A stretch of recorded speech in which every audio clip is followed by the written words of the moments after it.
online? No. Actually, I'll try to put it on YouTube. Yeah, if you put it on I think I YouTube. could probably put it on YouTube. And then when you do, there's a link there, right? Just email me the link, Okay. and then I'll drop it into Blackboard. Oh, real quick before we start, Sure. are those 3 chords? Those look like the 2, but there's another guy, right? Well, there's always going to be another guy. Don't worry about the another guy. All right, just making sure. Just, yeah, that's for sure. Okay. Let's get these laid out where we can. That vein isn't showing up very well. I see that vein nice. Mine has no zoom because it's a cheap phone. It's going to be okay. Okay. There we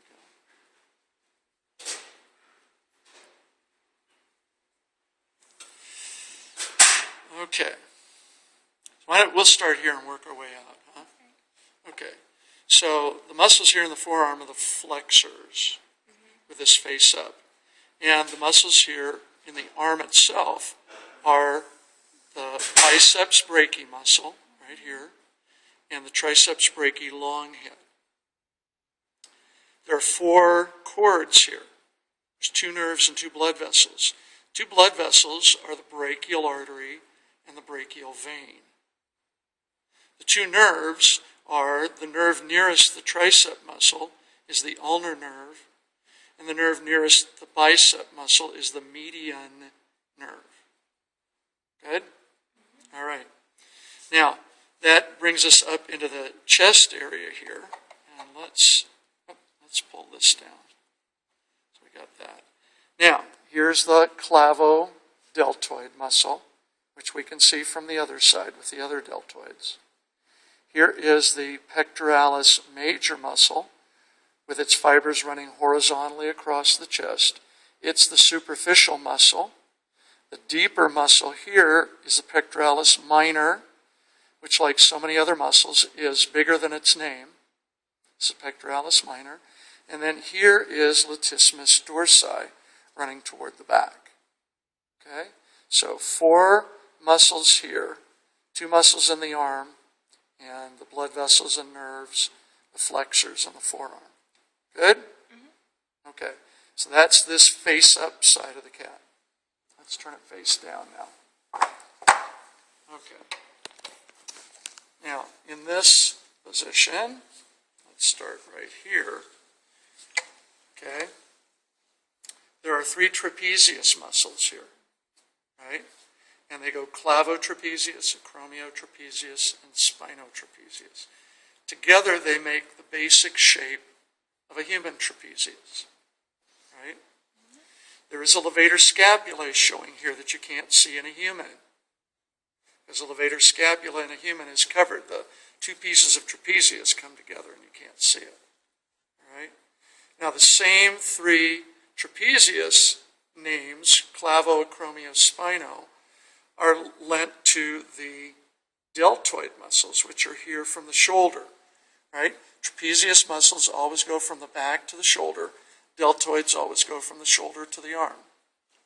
So this is clavodeltoid, same one we just saw a moment ago, right?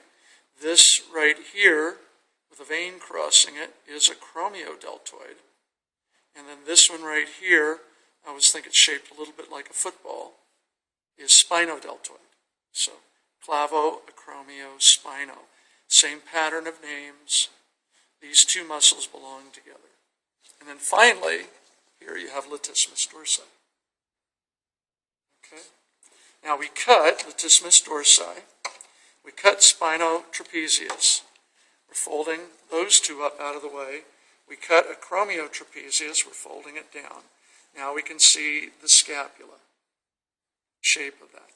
The spine of the scapula runs right here along this crease. Spinodeltoid, acromiotrapezius.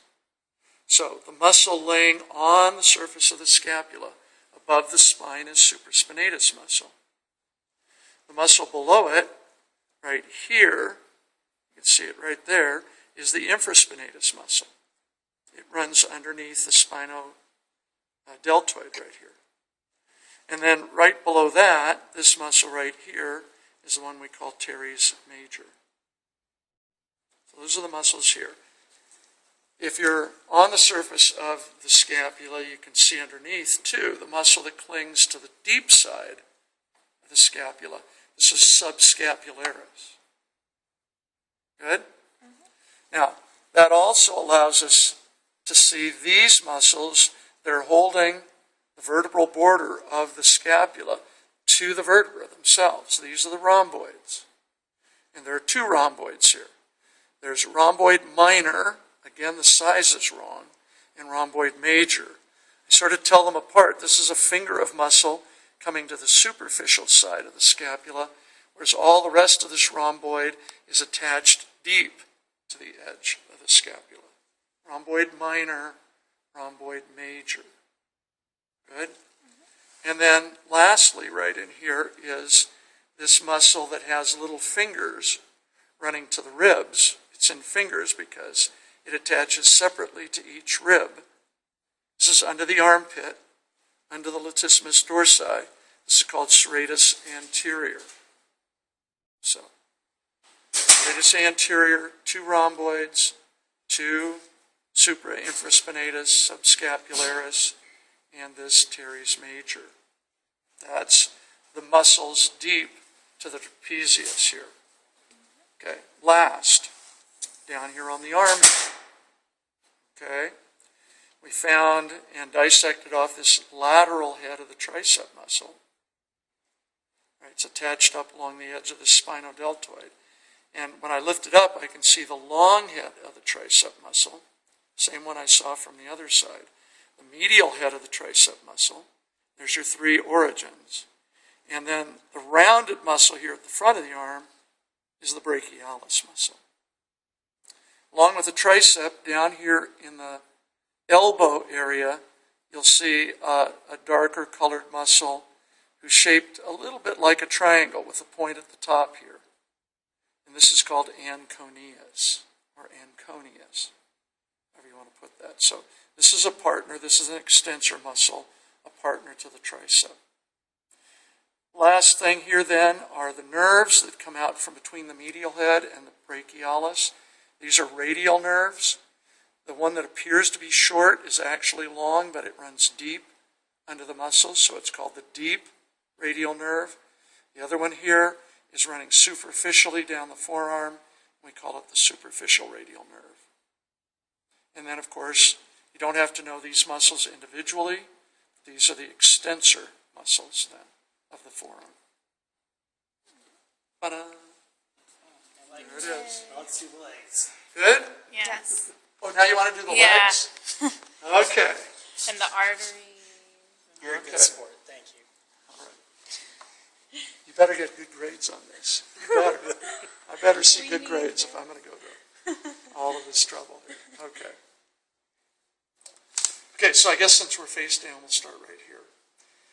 If you remember, we started right here with tensor fasciolata. It's connected into a piece of connective tissue here called the iliotibial tract. Okay, we did cut the iliotibial tract so we could see the vastus lateralis muscle underneath it, right here. And it always covers and crosses that.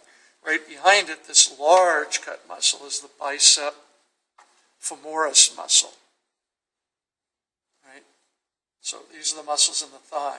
Up here in the hip, we found the little gluteus maximus. It's small. We lift it up and we can see the great big gluteus medius muscle. The tensor fasciolata, gluteus medius, and the gluteus maximus are all in position. If you lay a human down, that would be the position they would all be in. So everything is accurate as to its location. Now we cut the bicep femoris muscle here so that we could see the sciatic nerve. And this is the sciatic. But all good students of anatomy know that the sciatic nerve is really two nerves, right? And this is the one coming to the lateral side of the leg. This is the common fibular or common peroneal nerve. The tibial nerve is the other one going straight into the gastrocnemius muscle. Up here in the hip, we can see the muscular branch of the sciatic, right? So there are four nerve labels muscles right here in this part of the leg and the thigh. Now, with seeing the sciatic here, we also then expose two of the deep muscles. This muscle right here, right, is the quadratus femoris muscle. And it's sort of just partly under the sciatic nerve there, partly under the muscular branch. And then up here, if I pull the gluteus medius to the side, we can see that the sciatic nerve actually disappears under this small muscle. This is called the piriformis. Same place in a human. Okay? So, those are all the muscles up here in the hip. No gluteus minimus. These are all the major muscles we can see laterally in the thigh. Now down here in the leg, of course, the gastrocnemius muscle, and underneath it, the soleus. Right? And you can know that these are the three muscles because they go to the calcaneal tendon.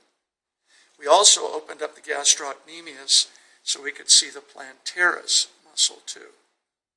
So all three calcaneal muscles are evident here. On the leg here, there are two compartments. This is the lateral compartment here, which all we're going to do right now is just say the peroneal or the fibular muscles. You don't have to distinguish which is which. This is the lateral group. The anterior group here shows two muscles. Tibialis anterior is this one that is most anterior, and right behind it and beside it is extensor digitorum longus. Okay? That's the lateral side of the leg, the thigh, and the hip. Good? Okay, last part. Last thing right here. What's wrong? Okay. More stuff here. Hang on. Let's get this stuff out of the way. Okay. So now, this is actually where we started everything earlier on. When we first dissected here, okay, we dissected these two flat muscles covering the thigh, sartorius and gracilis. We also found the blood vessels running down through the middle here. This is the femoral artery and femoral vein. Femoral artery and vein run down to the knee, but they do have a branch right here called the saphenous artery and vein. And there's actually a nerve running with them that is known as the saphenous nerve. Okay? Now, with all of these pieces kind of up and out of the way, we can follow this artery and vein back inside the body cavity, and we can find the external iliac artery and vein right here. So external iliacs, artery and vein, femoral artery and vein, and saphenous artery and vein. Now, nerve-wise, we found this little saphenous nerve. If we trace it back, it's one of the branches of this nerve right here in the hip. Looks like a bird's foot, which is the femoral nerve. So the femoral nerve. And the femoral nerve comes out of the hip right between two muscles, right? And we can see how the muscle here divides into two, right? See that? This is psoas major on the medial side, and iliacus on the lateral side, with a femoral nerve coming right out from between. Okay? Nerves, blood vessels, two muscles here. Now, the femoral nerve innervates those two and then comes down into the thigh here. And here are the three anterior muscles of the thigh. The vastus medialis, the rectus femoris down the center. And this is that same vastus lateralis we saw from the other side of the cat also. If I lift the vastus medialis and look from the side here, I can see that there's another piece of muscle sitting right behind rectus femoris. This muscle right here is vastus intermedius. Those are all my anterior muscles. Now when I cross the blood vessel divide, the blood vessels are separating the anterior from medial and posterior groups. And the muscles right in here are the medial ones. Gracilis was one of those. This is adductor magnus, the big one. This is adductor longus, the skinny one.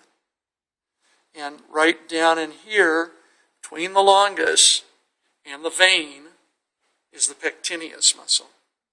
So there's the femoral vein, the pectineus, the adductor longus, adductor magnus. There is no adductor brevis. Okay? Then, leaving the medial compartment, now we're in the posterior compartment, and there are two muscles here. On the medial side here, we see semimembranosus and semitendinosus. Right? And if you came way over here, you'd be right back to bicep femoris again. Okay? Lastly, here on the leg. Okay? Here's the tibia. You can see the bone right there. Here's the tibialis anterior. We already saw that from the other side. So we're really interested in this deep posterior group of muscles. This is gastrocnemius again. We can actually see the nerve under it. This is the tibial nerve, which is the same one as we saw behind the knee. But what interests us most are four muscles right in here.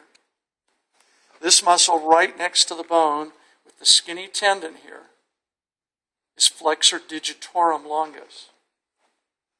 The thicker muscle right behind it here is flexor hallucis longus. Right? And there's a second little tendon that's kind of hidden here under the tendon of the flexor digitorum. If I pull this flexor digitorum back, I see a little muscle here wedged between the digitorum and the hallucis. This is the little tibialis posterior muscle. Right there. If I can get it, yeah, see, I can kind of partially pick it up right there. This is right where you see it on a human, wedged between these two longus muscles. Right? The last muscle then is, if you work your way toward the knee from the flexor digitorum, you see a diagonal line, and this muscle here is crossing the back of the knee, and this muscle right here is the popliteus muscle. Oh, which one is that? Sorry. Popliteus, right there. Okay, so flexor digitorum, flexor hallucis, tibialis posterior, and popliteus. And that's it. Thank you. You're welcome.